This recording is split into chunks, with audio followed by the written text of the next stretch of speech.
നമ്മളിന്ന് ഡിസ്കസ് ചെയ്യാൻ പോകുന്നത് മൈ ഗ്രാൻഡ് മദേഴ്സ് ഹൗസ് എന്ന് പറയുന്ന കമല സുരയ്യയുടെ അല്ലെങ്കിൽ കമലാദാസിൻ്റെ പോയമാണ്. ഇതൊരു ഓട്ടോബയോഗ്രഫിക്കൽ പോയാണ്. അതായത് നമ്മുടെ ലൈഫിൽ നടന്ന ഇവൻസിനെ കുറിച്ച് ഓർത്തുകൊണ്ട് എഴുതുന്ന ഇതിന് ജീവചരിത്രം എന്നൊക്കെ പറയുന്ന പോലെ തന്നെയാണിത്. അങ്ങനെ ഓട്ടോബയോഗ്രഫിക്കൽ പോയാണ്.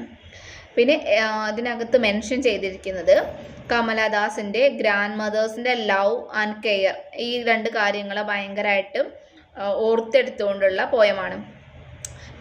കംപ്ലീറ്റ്ലി ഇതിനകത്ത് നോസ്റ്റാൾജിക് ഫീലാണ്. അത് പഴയ കാര്യങ്ങൾ ആലോചിച്ച് അത് അതിൻ്റെ സ്മരണയിൽ എഴുതുന്ന പോയാണ്. പിന്നെ സമ്മർ ഇൻ കൽക്കത്ത എന്ന് പറയുന്ന ഒരു പോയത്തിൻ്റെ ഒരു പോർഷൻ മാത്രമാണ് ഇതിനകത്തുള്ളത്. റീകോൾ ഹർ പാസ്റ്റ് മെമ്മറീസ്, അത് പഴയ കാര്യങ്ങൾ റീകോൾ പറഞ്ഞാൽ ഓർത്തെടുത്തുകൊണ്ട് എഴുതിയിട്ടുള്ളതാണ് ഈ പോയം.